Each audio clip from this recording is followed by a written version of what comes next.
Welcome to Content Furies, a podcast where we test the best tools, discuss trending news, and dispel popular myths about digital content. I'm Alex, the marketing maven. And I'm Polly, the UI, UX, and graphic design pro. We are here to share our independent and brutally honest opinion on all things happening in the world of digital content. So grab your headphones and let's do this. I have read some news about marketing lately to see if I can get your reaction, Alex. First one is not even a news, it's more of a rumor.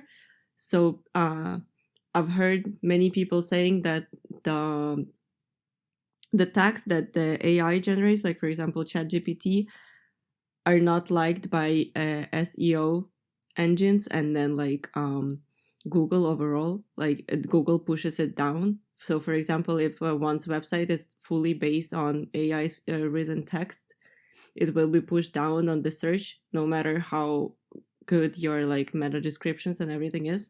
Do you think that's true? ChatGPT itself is something cool and new, and I will describe my own experience with it. But overall, in terms of SEO optimization and in terms of SEO strategies, I think we are very far from the point when only AI tool can create the text.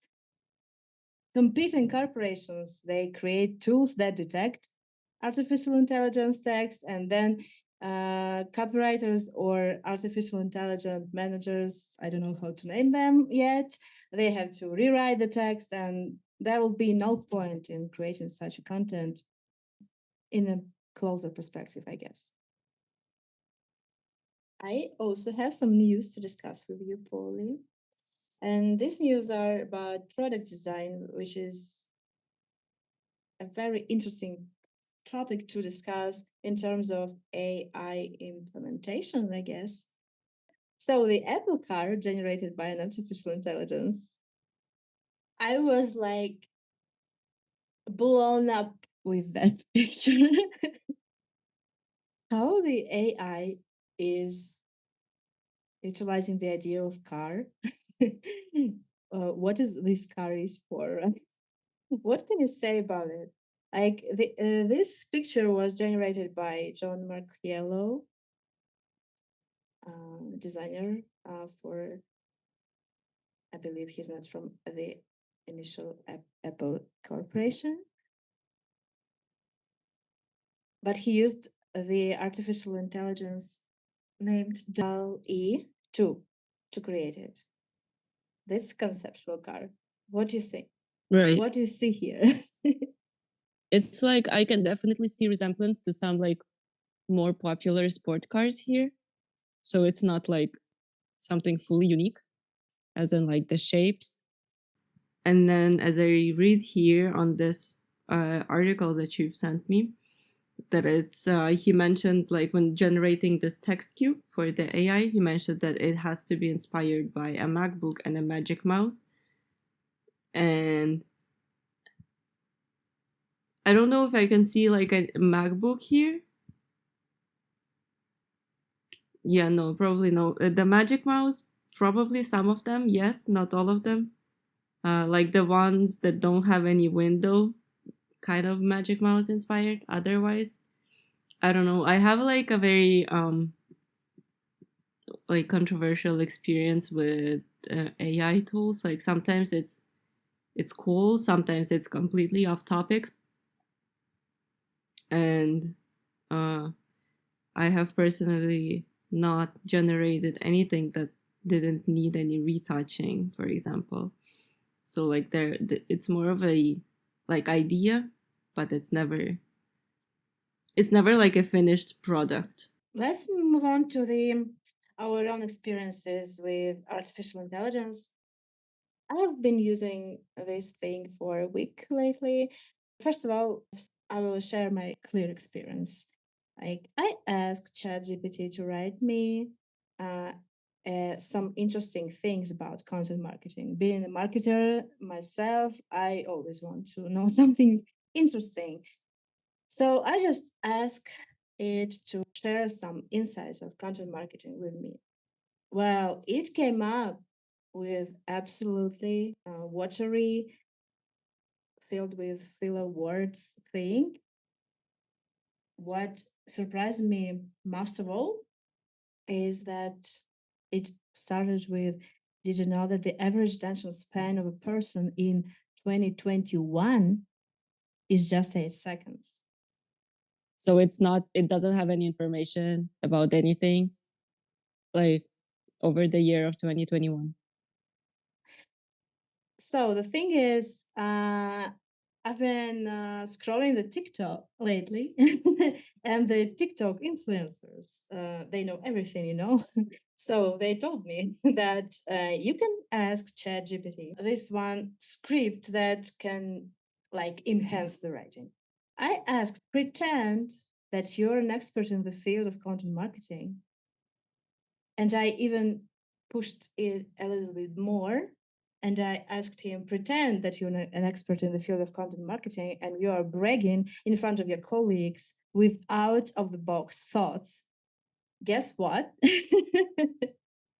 It gave me something ridiculous. Like, I'm not just a content marketer, I'm a content disruptor.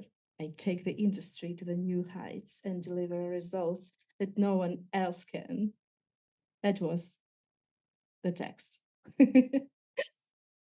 I wouldn't say that it's shaping the industry somehow. There is nothing new to acknowledge so far. So that's why I guess we are not on the that point of history when we can just replace copywriters with AI tools. But I have some really decent things to share how to use this chat GPT thing in how to incorporate into your, for example, your writing practices. Like, for example, it's, as you said, it's really good for creating meta text for already existing texts. Like, you create the unique piece of copy and then you just upload it to chat gpt and ask it to create some meta titles and descriptions and maybe some headings for it, and you can choose from 5 to 10. I don't know, you can create lots of them and choose something that's really suitable for it. But the thing is that this tool has to know what the text is about, what are your thoughts, what are your concepts, what is your context, right? So that is the thing. Yeah, so like when people say yet again on TikTok that ChatGPT is about to replace like content creators or like content writers, copywriters, writers, that's not true. That's more of a tool for them to use to utilize their time better, especially if they are writing on a topic that they don't know about. I'd say that it will be a tool for overcoming your writer's block or coming up with some general concepts you want to use in your text if you want to be unique. You don't see where the information is coming from. Like, you don't see the links, you don't see the authoritative sources for it. So if you really do some serious copywriting, you can't rely on it because the chat gpt or other ai tools, they are just scanning the pages from the google search results, right? So SEO specialists can be really handy and they can place first some really ridiculous bullshit that is not even scientifically proved or something. So you can just be trapped by this thing, I guess, as a copywriter, if you rely on it in your research. Of course, there are some ideas, but from my perspective, they are truly generic. And I see it also in the AI designers tools also, that the ideas have their limits, and our minds are not. And also, I want to like underline that all texts that are created for brands and businesses are created first of all for people, and people want it to be up to date, at least up to date, right? Answering their own pains and questions that they are asking today. not 3 years ago. That's why if you are smart, of course, you can use any tool and it would be helpful for you. But bluntly relying on it would be a mistake from my perspective. So, Polly, what's your experience with AI tools?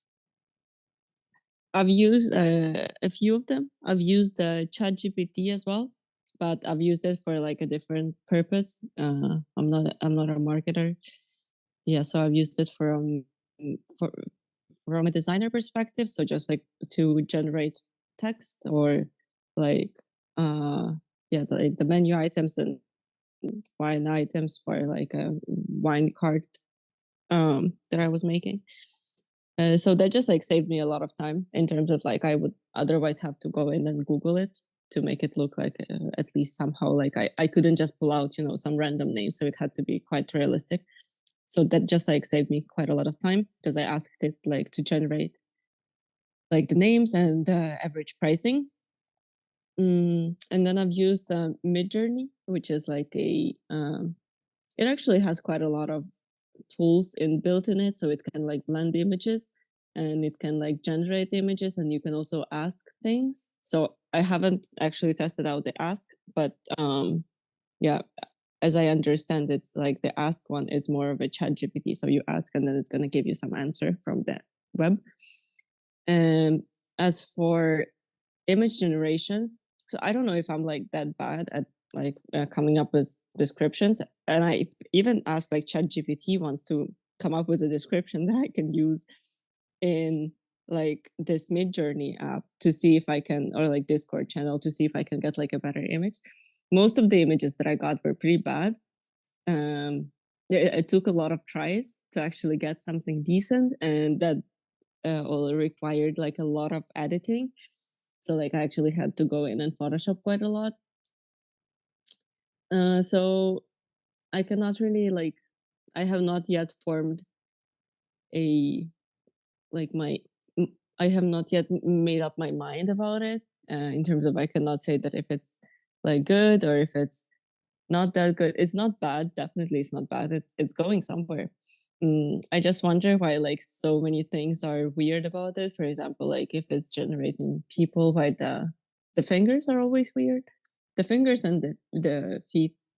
There are always 6, 7, 10 fingers Yeah. on one hand. And it's like not only like the fingers, but everything that is kind of like cylindrical. So for example, like when I've asked it, like, can you like draw a bedside table with pencils on it? So all my pencils were like wobbly. The table was okay, but the pencils were wobbly. So I just wonder if it's something about like the cylindrical shapes that it cannot process. But yeah, that's weird. And then the feet also. The eyes are like kind of, you're either lucky and the eyes are okay, or you have to fix them. I've also seen a lot of people using it for NFT purposes. This is something that it's probably like something that I don't get. So the purpose of NFT is kind of like you're buying art that is created by people. Like if I want an AI generated art, right, I can just go into this AI tool and generate it. And that that's about it. Like anyone can do that. What's the purpose of buying it? Okay, you really like it. Go in and describe this image and you're going to get something very similar, right? And then in Midjourney, for example, you can actually copy like an image link. Like you can copy it, the image link, pasting it in, and then going into your description. So it kind of like analyzes what images you've sent in, and then like makes its generation based on that image. So the result is better, I would say, much better than just like the words when I was using. The only good thing that it like that didn't need any editing. So when I was doing this restaurant app and I needed pictures like to insert, right, for because there was like a section with food. And it's a like a fine dining restaurant, so I wanted the pictures to be more like sophisticated and cool. And yeah, I didn't just want to go to stocks and grab something that everyone used before, right? Because that's the problem that many designers face. So we go to the same photo stocks. So all the prototypes that we make they might have the pictures that have already been used, and then like that's not really that's not a very good practice. So I have asked it to generate a few pictures, and I've asked like, generate pictures in dark tones for a fine dining restaurant, and then like I put ultra detail and whatever everyone else was putting. I was like flying style, flying food, realistic photography. So I actually put in like a bunch of random words, two-worded sentences, kind of separated by commas. The result was actually really good. I liked it a lot. There was very small mistakes. So, for example, very small smudged edges here and there, but most of like 95% was perfect. So, for example, if this was to replace someone's photography, it could definitely do that. The sizing is small, but you can like enlarge it and enhance it. And I think like different subscriptions give you different sizes as well. But technically, that one result that I got like could actually replace someone's photography services, and those photography services are pretty expensive because food photography takes a lot of time and effort, especially like all of this flying and like sparkly to make food look appealing, and then the lighting, and also because it was like in dark tones, so that's like usually a bit harder than this like regular photography. But that one was really good. And it was actually very surprising. But that's like literally the only thing that it did. And that was like very good. But I see like when I scrolled through it, right? And I like read people cues and like people asking it to do things. Some of there is also like really good. So like really, really, the description is like long as hell. It's like around 5 lines of text for them to get this good image. I've also asked it, because I've seen it on TikTok. Okay, I've seen like people be, oh, you can actually like designers, that's your holy grail. You can go on there and ask it to generate a UI design for like certain things. Like, so you write, for example, if I'm working like, let's say on a movie or like movie website right now, and then I asked it like, make a UI design for a modern movie theater, and then I had to actually like provide a pretty good description of the theater, the colors, and then it was like pretty bad. The ideas that it like generated were pretty bad, very generic in terms of design solutions, nothing new. Like I could see the same thing on Pinterest or Dribble or Behance, like anywhere, pretty much anywhere like where people post, what is it called, like their designs. I've asked it to generate like movie cards, so like then the movie websites, they have those movie cards where you pick like a movie, right? Those like the movie listings. And I don't know, it didn't understand me probably, but it just like generated some like, there's like a face, someone's face, and then there's like their kind of like name, I think, and description. Kind of looks like a board game. Yeah, but then again, people on the internet are like, that's your holy grail. It's gonna save you so much time if you like used. The question is, would it save you so much time, right? If you need to come up with it. I don't, maybe I'm just that bad with like giving descriptions. But it's also like, I feel like I would spend so much unnecessary time on coming up with a good description when I can just go browse the projects that were already posted. Yeah, and you have to come up with a good description, then you have to come up with editing of an unknown result, actually. It is, for me as a control freak, it could be quite a thing to do. So the easiest way to work with artificial intelligence tools for now is come up with tons of references, right? Tons of references for what you want to have. I wonder, like, I just wonder when people talk about it so much on on like TikTok and Instagram that it's like a holy grail. I wonder if I'm doing something wrong about it. Like, I honestly, mean, if you because do have these references, why wouldn't you create something yourself? Unless you don't like to create, so do something else, right? that's also true. Yeah. I also think that human touch is winning over that AI thing right now. I think there's a competition between brands that pursuing this AI dream would only benefit us as content creators, uh, but not in the way that everybody thinks now.